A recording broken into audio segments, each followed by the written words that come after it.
Vice President.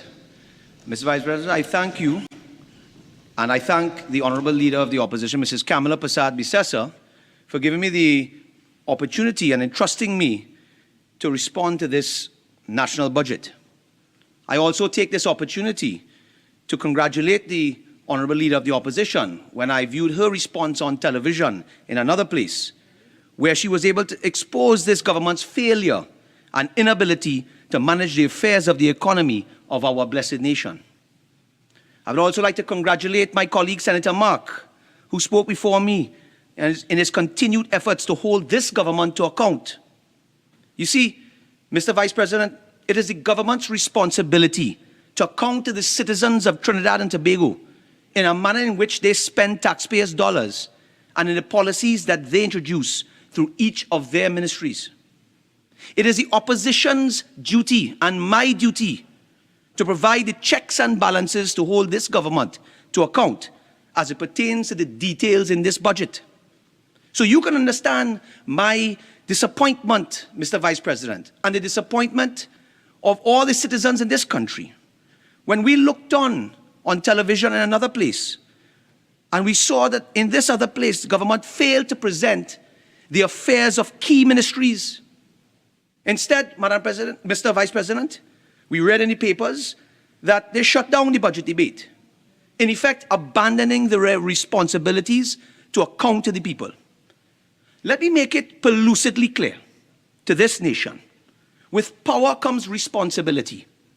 And the UNC is not in government and therefore cannot be blamed for this government's dereliction of duty that was entrusted in them by their electorate. But one thing that is consistent, Mr. Vice President, is that the government continues to present budgets filled with pie in the sky and nice-to-have initiatives and programs.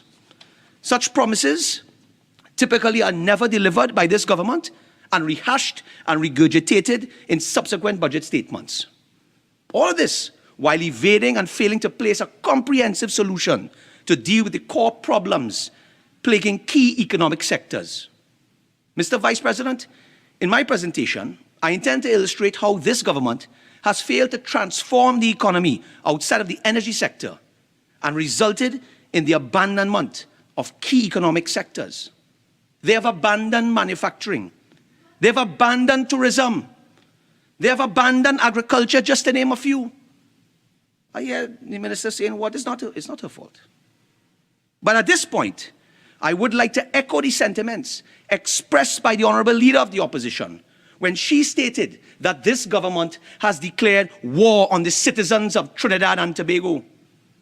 You see, Mr. Vice President, I stand firm in my conviction that it will take a united National Congress government to restore the institutions of our democracy and to deliver the economic transformation necessary to rebuild our economy. Mr. Vice President, Senator Mark went at length to talk about the macroeconomic factors, so I will just brisk over a few for the context of my presentation.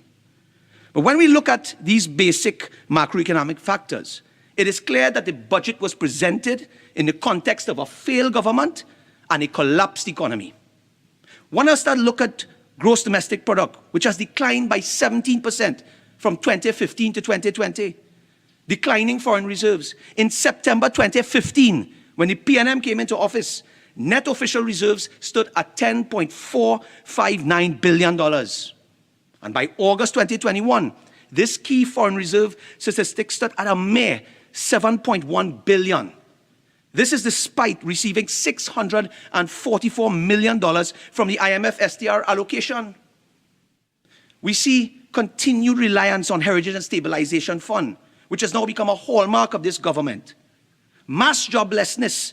1 in every 5 workers are unemployed, as was revealed in the NIB report, where we saw over 112,000 persons without a job as at June the 30th, 2020. And this, Mr. Vice President, was in the formal sector, for there are thousands more in the informal sector that are out of work today. It's estimated over 200,000 out of work, Mr. Vice President. We see a decline in exports despite this government's spin on statistics. We see $10 billion in foreign direct investment leaving our shores from 2015 to 2020. Net public sector debt to GDP at 84.8 and climbing, and gross public sector debt to GDP at 92.6%. Mr. Vice President, let me remind this nation that net debt to GDP stood at 47.1 in September 2015 under a UNC-led government. Under the PNM government, net public sector debt outstanding is in excess of $125 billion. Let me put this into perspective for you. This government increased debt by $47.9 billion in just 6 years. I mean, our children and our grandchildren will have to pay back this debt. The PNM has crashed its economy well before COVID, and now they've presented no real roadmap for recovery. Madam President, in the Honorable Minister of Trade's presentation at another place, when I was reviewing it on TV, it was in that contribution to the debate where the Honorable Minister, cherry-picked headlines that would have emerged a day after the budget debate, the day after the 4th. But I believe that the minister did not pick up the headlines on the 6th, the 7th, and the 8th of October, after stakeholders would have had enough time to digest this budget. Mr. Vice President, those headlines tell a tale of a complete failure at economic management by this government. You just look on the 6th of October. Let me quote a few. Not good enough, Diane Haddad, Tobago Chamber President, Newsday. Hoteliers, no innovative marketing for tourism sector, Tobago Hotel and Tourism Association, Newsday.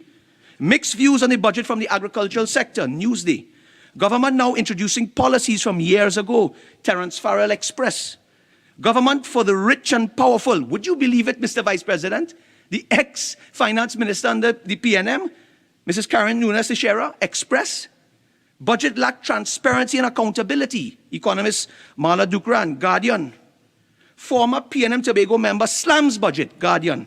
Price Waterhouse, budget did not address forex problems, Guardian. We look on the 7th. It's clear there's no economic strategy, Curtis Williams.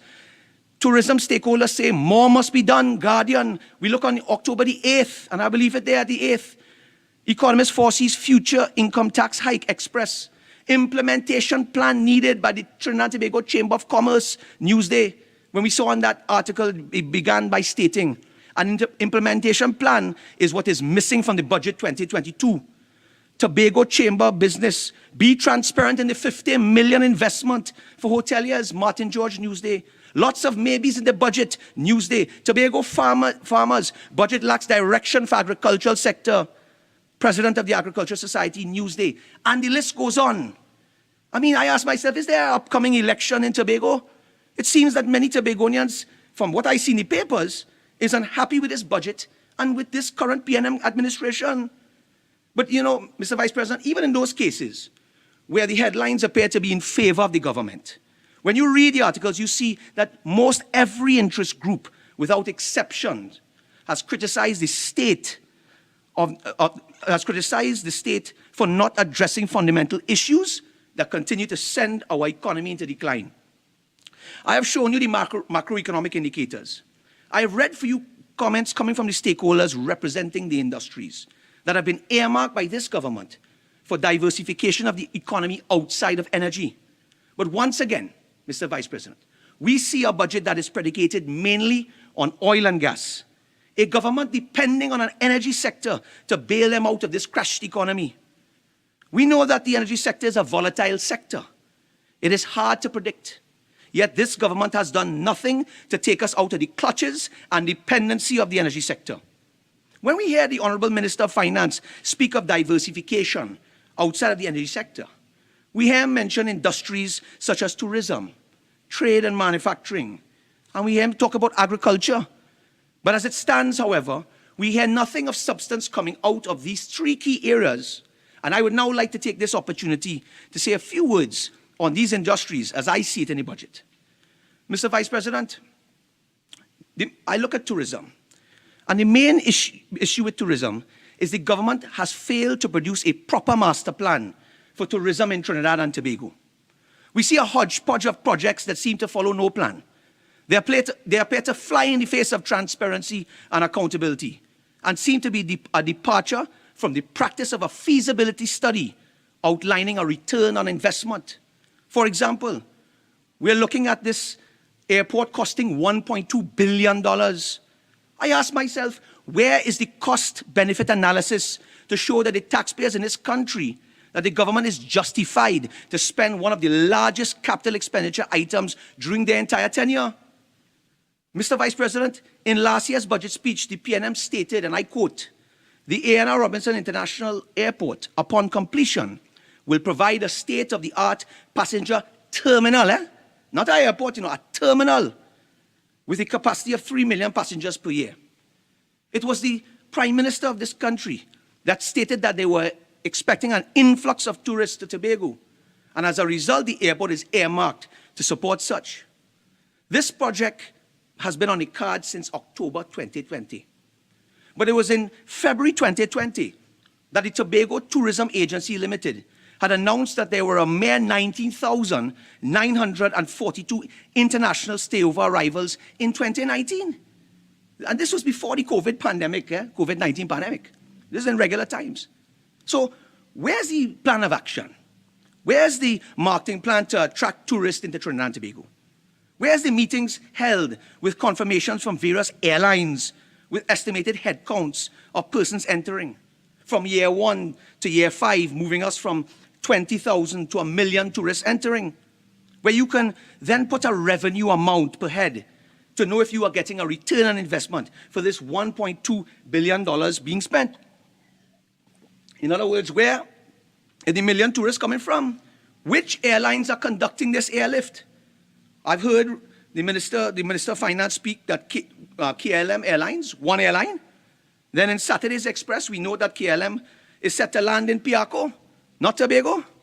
Maybe that could be clarified.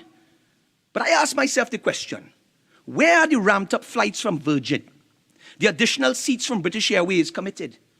New routes from the Emirates airlifting tourists from the Orient, the Middle East, and Africa? Did they discuss anything with airlines out of China, India? I would like to know. Which tour operators are preparing tourist packages for Tobago today? Where's the transparency and accountability in awarding this $1.2 billion contract? You see, this is important, especially when we know that the procurement legislation was gutted by this government, where deals are being made from recusal from cabinet. How will we know that we are getting value for money with this $1.2 billion expense that taxpayers of Trinidad and Tobago are going to have to foot? So I say this on behalf of those said citizens and taxpayers of this country. We demand that this government undertakes a forensic audit into the details of this contract and the expenditure to date on this airport, Mr. Vice President. We demand transparency and accountability. When you commit taxpayers to this level of spend at a time when people are suffering under this administration. You know, Mr. Vice President, here we are, embarking on spending $1.2 billion on a terminal. And by contrast, we look at our brothers and sisters in Antigua and Barbuda, where they built a state-of-the-art international airport for $600 million.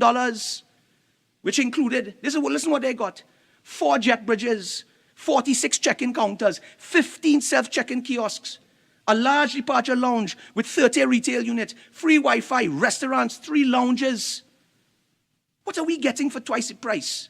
A terminal? I mean, where's the details? Where's the transparency? Antigua and Barbuda currently facilitates more than 1 million passengers passing through the airport on an annual basis.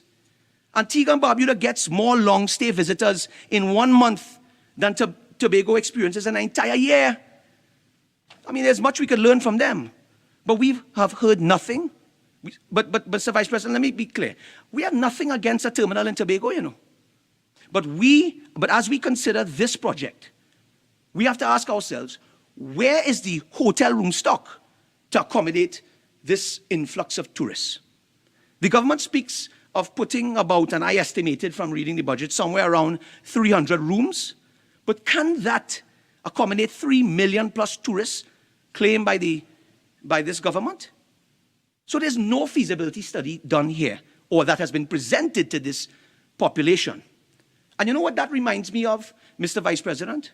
In June 2020, the Guardian newspaper reported that the THA spent $40 million on 2 hotels. Those are the Manta Lodge and the Sanctuary Villas. These are failed projects with profligate spending, with no accountability nor transparency on those items of expenditure. And hear this, after purchasing the properties, they are set to spend, I read it in Newsday article, the 24th of April, 2021, they are going to spend another $70 million, making a total cost of $110 million on purchase and renovations of these 2 hotels. And we note of some of it in this budget this year. But it was the Chief Secretary, Ansel Dennis, that disclosed that there were no feasibility studies done when they purchased these 2 hotels. He admitted it. And then we come and we note that $50 million being thrown around once more like they did before the last THA elections. In May 2020, it was reported by CNC3, the Tobago Hotels and Tourism Association, when asked about the $50 million bailout for Tobago hotels, here's what they stated, and I quote, "Of the list of 449 businesses, many are unknown to the hotel industry. The group also accused the Tobago Tourism Agency Limited of listing unregistered businesses to collect state money. 116 listed have no room count, and 154 listed have no online content. Many are unknown to us." Close quote. So we saw the government plans now to give out another $50 million for upgrades in this budget. Is this $50 million for working capital support going to go the same way to some of these non-bona-fide hoteliers? Is this yet another election gimmick? Besides gerrymandering, is this another election gimmick? How is this a plan for diversification? Where's the consultation with the stakeholders such as tour guides, chartered yachts, diving shops and taxi association, tourism operators in Tobago? All the government comes to tell us about is a bunch of hotels that they have spending millions on for years and $1.2 billion on a terminal. Madam President, Mr. Vice President, we hear very little about carnival and culture in this budget, so I'm not going to spend time there. I don't want to spend time on too much more time on tourism because there's really not much to speak about. There is no master plan. We have seen nothing coming out of the roadmap to recovery in tourism being implemented here, except a bunch of questionable deals that seem to be reaching friends, family, and finances at the PNM.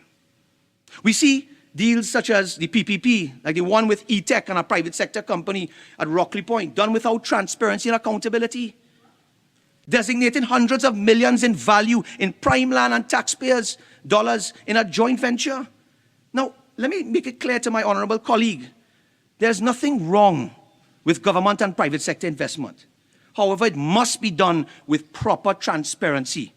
Because word has it that the THA does not even have full disclosure on all the details of this deal. So maybe the Honorable Minister of Trade can share the details in her most esteemed presentation coming up. And to top it off, Minister of Tourism, we haven't seen him much this year, except when he stands on frivolous standing orders in the Senate. So I will move on, Mr. Vice President. So I turn now to the next pillar of transformation of the economy, which is the manufacturing sector. So what we are seeing is that manufacturing has declined by over 16% overall from 2015 to 2020. This government's policy and agenda has not resulted in positive results for domestic manufacturers. The Honorable Minister of Trade is reported to have stated that, that manufacturing over the first 7 months of this year returned to the levels of the first 7 months of 2019. Interesting. But the full year manufacturing output of 2019 was less than the output of 2018. Output in 2018 was less than 2016. And 2016 output was less than 2015, the year when the United National Congress demitted office. So there's not much for the government to celebrate here, you know. And when we examine the performance of manufactured exports, the story does not show any improvement either. the non-energy exports have shrunk by more than $14 billion between 2015 and 2020. This decline in export was considered, together with the stark decline in manufacturing sector output, means that the economy has collapsed under this P&M government.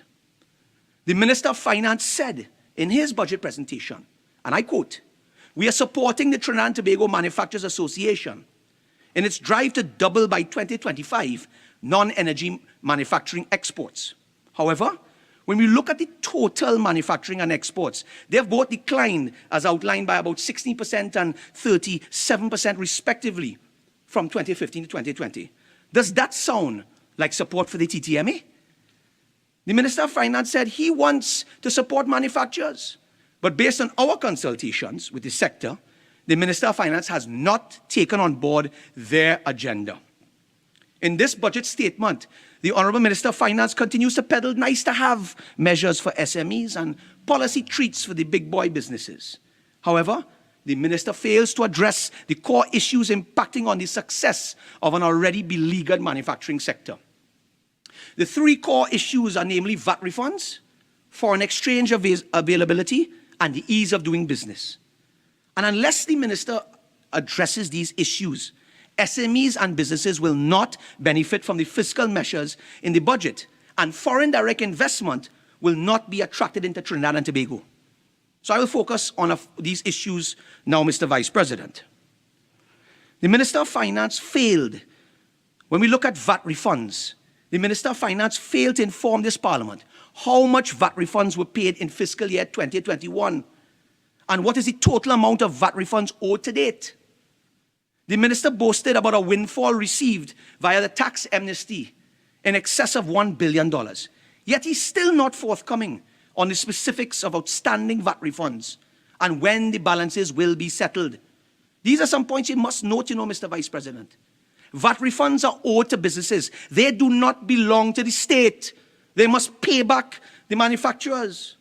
You see, government withholding value-added tax refunds amounts to a forced interest-free loan to the state from the private sector, which in fact adds to the overall debt of this government.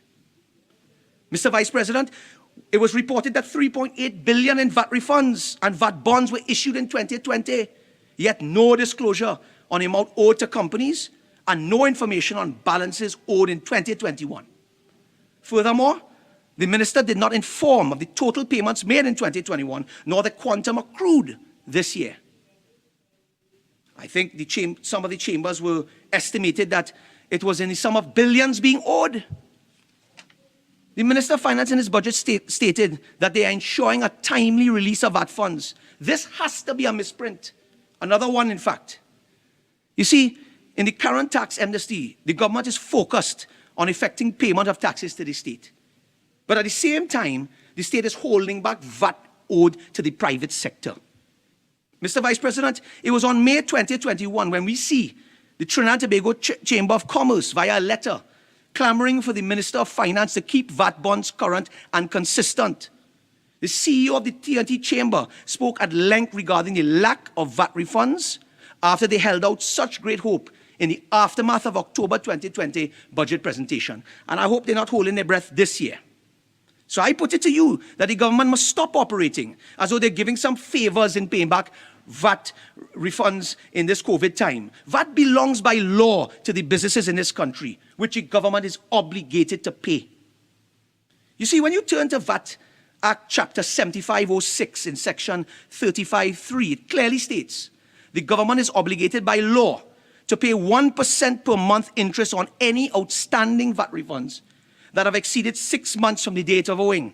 So I ask the government, how much interest have you paid to the private sector due to your delinquency in paying VAT? Because we know if the business people are late by 1 month, they will attract interest and be mandated to pay it. You see, it is the Trinidad and Tobago the Trinidad and Tobago Manufacturers Association who had put in a request to the government to remove VAT from the consolidated fund, to ensure it is not commingled with the funds meant for other categories of expenditure. And so given the delays in these VAT refunds, as a company increases and expands on its exports, They are punished by the increased VAT refund claim that the government fails to pay on a timely basis. This disincentivizes manufacturers, and it affects our ability to grow domestic exports. The recommendations seem to have fallen on deaf ears, even though the minister says he wants to support in doubling the business. But then we turn on now to the ease of doing business, Mr. Vice President. And the Minister of Finance in his budget indicated they were focusing on improving the relative ease of doing business and stated, and I quote, "We were assured we would improve our current position from 105 out of 150 economies in the World Bank Doing Business Report 2020. However, the Honourable Minister of Finance, in a futile attempt to dodge a bullet, stated that just 3 weeks ago, the World Bank cancelled the Doing Business series on country business climates, citing findings from internal audits that staff were pressured to alter data in favour of several countries. Be that as it may, Mr. Vice President, this does not negate the fact that Trinidad and Tobago's decline in the ease of doing business was accurately stated in terms of its decline in key measures of ease of doing business within the last 6 years under this PNM administration. See, every person in this country, even without data, will agree that almost every aspect of doing business has become more difficult since this government came into office. The nation must recall that under Kamala Persad-Bissessar-led government, we reached the heights of 66 in the world. However, by 2020, we dropped to 105 in the ranking. So under the PNM, we declined in areas such as starting a business, dealing with construction permits, getting electricity, getting credit, paying taxes, trading across borders, resolving insolvency, just to name a few. But under a UNC-led government, our country was singled out for commendations, where the World Bank in the 2015 Ease of Doing Business report stated, and I quote, "Among the 21 economies with most reforms making it easier to do business in 2013 and 14, 10 stand out as having improved the most in performance on the doing business indicators." Mr. Vice President, it was a UNC-led government that ranked in this 10. So now, in 2021, every businessman and manufacturer can identify key stakeholders in this country that are relevant in delivering the ease of doing business and that have declined in their ability to do such. So we've seen government do little or nothing to improve these agencies and stakeholders except to promise digitization. A promise that is repeated budget after budget. I sincerely hope that my colleague responsible for that is successful, because it is getting worse and worse, Mr. Vice President. Mr. Vice President, a promise that is repeated. Stakeholders such as ETEC, Export TNT, Invest TNT, Exim Bank, Port Authorities, Customs, amongst others. There are billions of dollars spent in these agencies, and we still can't seem to get the ease of doing business right. You see, in the context of the business environment, we look at the foreign direct investment record under this PNM administration. You see, it was the United Nations Conference on Trade and Development that reported that under Kamala Persad-Bissessar-led government, $7.1 billion in foreign direct investment came into Trinidad and Tobago. In contrast, from 2015 to 2020, $1.4 billion left our shores. This means that under a UNC, over 48 billion TT came in, but under a Rowley-led PNM, 10 billion has skedaddled. Investors, both local and foreign, have lost faith in Trinidad and Tobago as an investment destination. So until this government throws serious resource and has the political will to fix the ease of doing business with these stakeholders, manufacturers and exporters will never return to the levels of 2015 when the UNC left office. Investment will continue to leave our shores, such as Lever Brothers and ArcelorMittal, and prospective investors will face unsurmountable barriers to entry or be disincentivized to invest in this economy. Mr. Vice President, a third major problem in business is the accessibility to Forex. Businesses are struggling to get access to foreign exchange. Every businessman can attest to it being an onerous task to access small amounts of Forex on a weekly basis. They now have to open accounts with virtually every bank. However, they're still not getting the amount they need or the sufficient amounts of Forex to fulfill their business need. We're still not seeing enough being done to assist importers of finished goods. This could be the major reason why the chambers reported that more than 6,000 SMEs have closed their doors. You see, from the information we got from the TTMA, there's approximately 550 total manufacturers in this country. From the 550, roughly 215 are actual exporters. The balance are manufacturers for domestic sales. We see the Minister of Finance boasting that the 100 million they have placed in the Exim Bank has been accessed by 97 exporters and now increased to 107. If this is the case, why are the other 100 odd exporters not getting access to Forex via this Exim Bank? You see, when we look into this, we found out that the criteria seems to be prohibitive to many of the small manufacturers in this country. For example, there's a criteria that 30% of their manufacturing must go to export, unless that has changed recently. This becomes very prohibitive to small manufacturers who may not have the capacity and the market to supply 30% of their products to the export market. So only the big boys can get access at the expense of the SMEs. What we have found recently is government is now opening up the Exim Bank as a cambio. We have noted that as late, some of the largest manufacturers, who may be friends, family, and financiers of the PNM, are also using the Exim Bank facility to bring in finished goods, essential food items, and pharmaceuticals. So we ask ourselves the question, what percentage of this $100 million that is meant for export is being used for bona fide manufacturing export? And what percentage is getting into the big boys' hands, the importers of finished goods? That gives these large conglomerates an unfair advantage over SMEs in accessing foreign exchange to bring in essential food items and pharmaceuticals. We note that the Honourable Minister of Trade indicated in July that the food import bill stands at $5.7 billion per annum. So if the government is serious about promoting local manufacturing, it begs the question, wouldn't these US dollars given to these big boys be better used by local manufacturers who are not in the export business, but engage in local distribution and contribute to the reduction of the food import bill? If the government is seeking to assist companies import basic food items and pharmaceuticals, they should consider creating a separate fund for this that will not be interfering with the funds put aside to support the manufacturing export. And now we see that the government in this budget wanting to open up the cambio again to the service industry, further diluting the availability of funds for bona fide manufacturers who want to get into the export business. So I believe these points I raised should be of value to the nation when asking the question, why manufacturing and non-energy exports have declined over the last 6 years.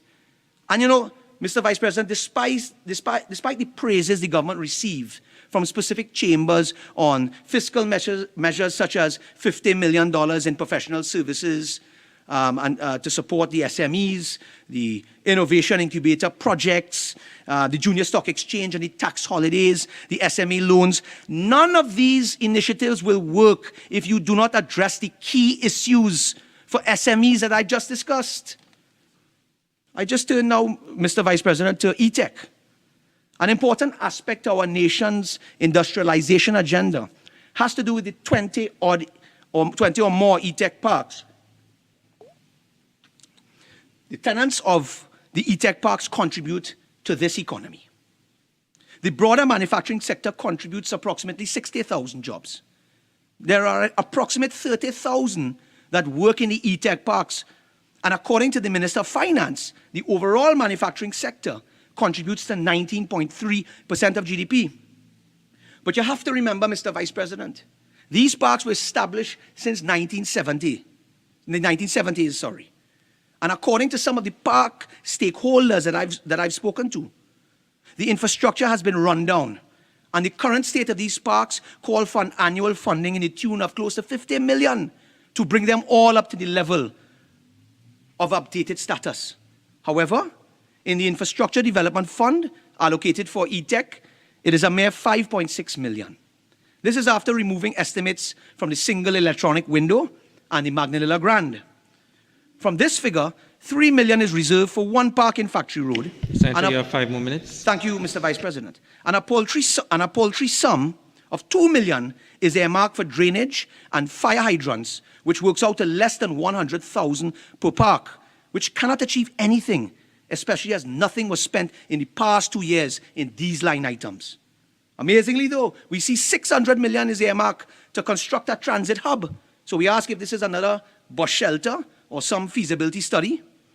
You see, the various income streams for e-tech, especially since COVID and Hilton no longer contributing, have been reduced and are insufficient to resolve the park issues such as roadworks, utilities, parking, security.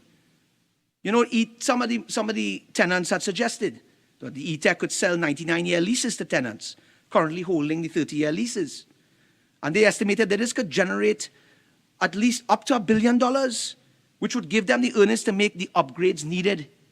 If this government is serious about the interests of stakeholders in e-tech Park, they should also consider putting some of the tenants on the board of directors.